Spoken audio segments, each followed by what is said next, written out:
Hello everyone, and thank you for having me here to present the paper Assessing Biofilm at the Bedside, Exploring Reliable, Accessible Biofilm Detection Methods by authors Perry et al., previously published in Diagnostics. I'm Laura Jones Donaldson. Pleasure to be here. Very quickly, I do want to indicate that I do have a conflict of interest. I am an employee of MolecuLight, which is the manufacturer of one of the devices used in the study, and this was a MolecuLight-sponsored trial.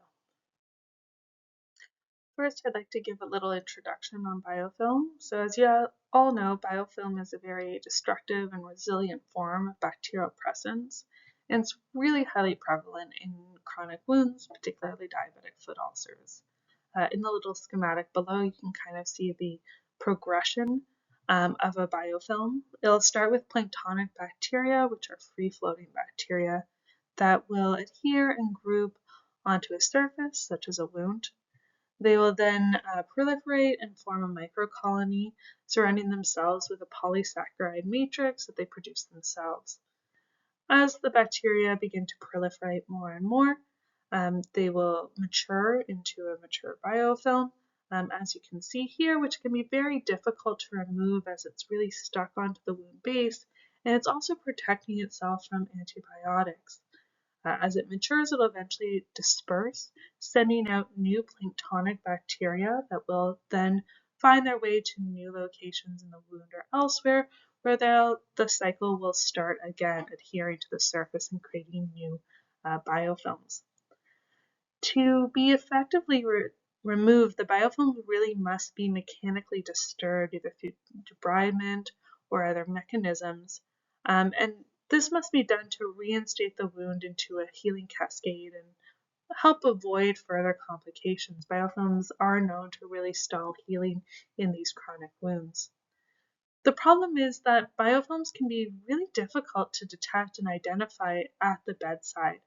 Many different clinicians may have different ideas of what biofilms are, what they look like, but because it's so difficult to determine, this can result in missed or perhaps incomplete removal of the biofilm, which have been known to rapidly reconstruct themselves and can be back there within 24 hours. To the left, you can see an example of scanning electron microscopy. In this, you can see the rods of the bacteria surrounded by the kind of threads of the extracellular matrix that make up the biofilm. This is really kind of the gold standard of determining if something is a biofilm or not. Unfortunately, this is really not clinically done and is rarely seen outside the sphere of research. So the idea of the study was really to understand, how can we better detect a biofilm at the bedside? What are the methods available, and how do they stack up to each other? So in this study, briefly our materials and methods. We recruited 40 patients with 40 wounds into the study based on clinical assessment of biofilm. Based on this biofilm-based wound care checklist, we wanted 20 that the clinician indicated had biofilm and 20 that indicated there was no biofilm present, so that we could hopefully have some negatives to work with in our study. Once the patients were recruited, these were mostly diabetic foot ulcers, a couple of venous leg ulcers, and a couple of other ones. The clinicians performed biofilm-based wound care checklist and made a clinical assessment of whether or not they believed biofilm was present in these wounds. Next, they took a fluorescence image using a fluorescence imaging device to localize bacteria presence in the wound, and then they used a biofilm blotting assay as the third method of detecting biofilm. This here is the checklist that was used. You can see that there were a number of visual indicators of biofilm as well as indirect indicators of biofilm. The clinician used this checklist to guide their decision, but ultimately it was up to them to decide clinically whether or not this wound had biofilm or no. Next, we use a fluorescence imaging device to determine whether or not there was bacteria or biofilm in the wound. This video here shows how the device works. In a darkened environment, we shone a safe violet light on the wound, which caused fluorophores in the wound to fluoresce different colors. The skin was green, bacteria would be red, and Pseudomonas aeruginosa would appear a bright cyan color, as you can see here. So here's two examples of wounds that would be deemed positive by fluorescence imaging due to the red or cyan color. The third method that we tested was this biofilm blotting assay. Here we would press the nitrocellulose matrix to the wound and then go through a number of stain and wash steps per the manufacturer's instructions to determine whether or not there was biofilm present. A positive result would look like this one here, where you can see a number of those kind of like dark blue kind of dots where the stain remained stuck to the biofilm. A negative one would have an absence of those kind of darker areas. So those were our three methods of detecting biofilm at the bedside.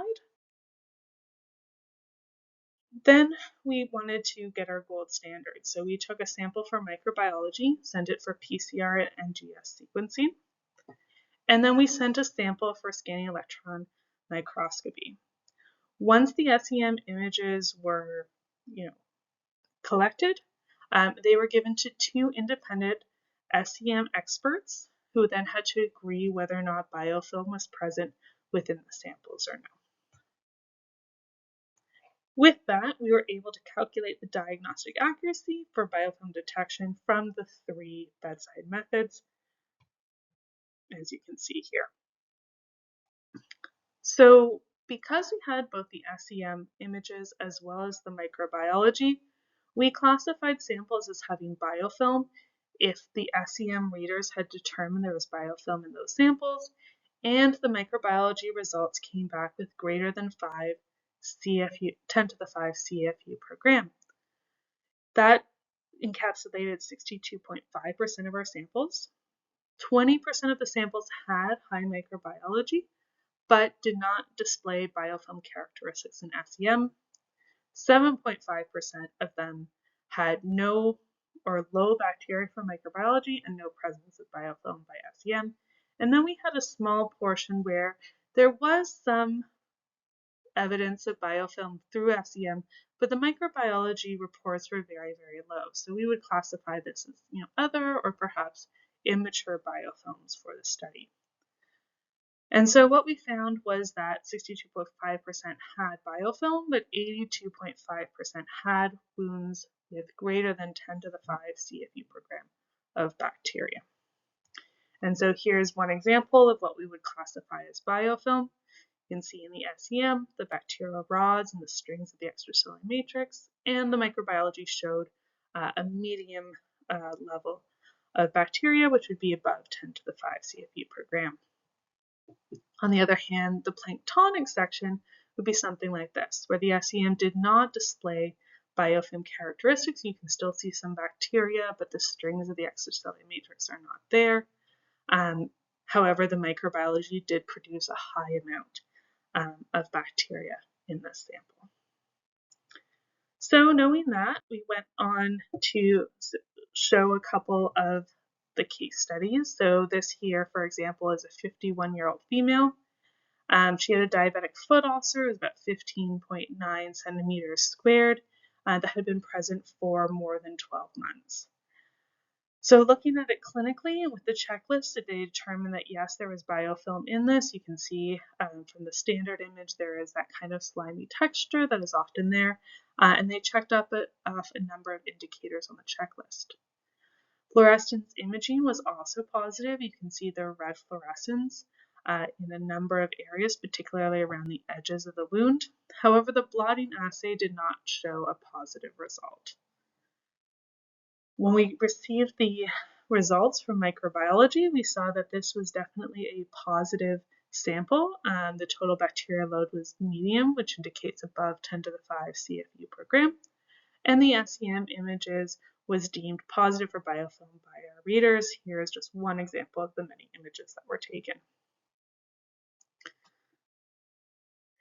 This is another case study, also one in which biofilm was present, but in this case, the biofilm checklist was not deemed clinically to have biofilms. This was a 64-year-old male, again a diabetic foot ulcer, a bit smaller in this case, just shy of 2 centimeters squared, but again had been present for more than a year. In this case, even though clinically they didn't think there was biofilm present, fluorescence imaging showed that bright white cyan color I previously mentioned, indicating that there was bacteria there at elevated loads, whereas the blotting assay as well was negative. When we receive the results, we see again that indeed there is biofilm here, even if clinically they were unable to detect it through this checklist system.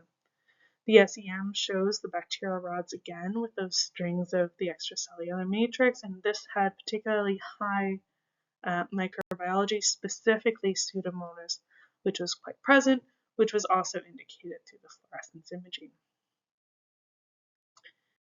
And then my one last example I want to show you is a case where the biofilm was actually absent. So in this case, this was a 60-year-old male, again, diabetic foot ulcer. This was more recent, less than 3 months.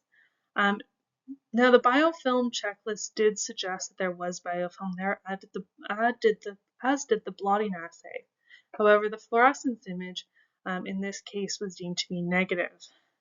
This was, as you can see here, the SEM didn't really show the bacterial biofilm there, and there was very low amounts of bacterial species in the sample as well. So this was one of the ones where we deemed that biofilm was absent because of this. Now, looking at all of those images and all of those results, we then went forward to calculate our diagnostic accuracy. As you can see here, the clinical assessment or the checklist had, average accuracy at only 43% and sensitivity of only 44%, and biofilm doing slightly worse than that. Fluorescence imaging, however, performed the best at 63% accuracy and 84% sensitivity. It had the highest number of true positives and the fewest number of false negatives if you look at the graph to the side. What it did have, however, was a fair number of false positive readings, which was unsurprising as the fluorescence imaging was not specific to biofilm but detected bacteria both in the planktonic and biofilm phases, showing that it can detect biofilm but perhaps cannot distinguish it from its planktonic version. Biofilm blotting performed poorly with equal numbers of true and false positives, and the clinical assessment, while performing slightly better than the blotting, still could not consistently identify biofilm. These diagnostic accuracy measures were also redone using a different gold standard. If they used only SEM presence of biofilm, independent of how much bacteria was in the wound, the accuracy and sensitivities were largely unchanged for most of them, with the exception of the biofilm blotting, where the accuracy was slightly reduced. Fluorescence imaging still performed better out of these three. And then when you looked at the microbiology alone, whether or not the bacteria was in a biofilm state or planktonic, again, the fluorescence imaging had a higher increase in accuracy as it was detecting some of those planktonic samples as well.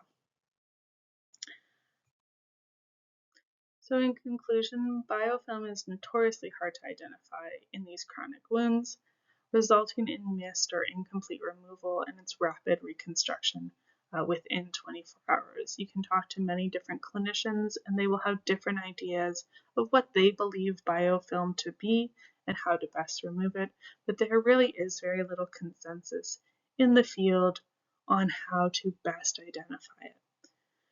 In general, biofilm was fairly abundant in our study, with 62.5% of our samples presenting with biofilm based on SEM and microbiological analysis.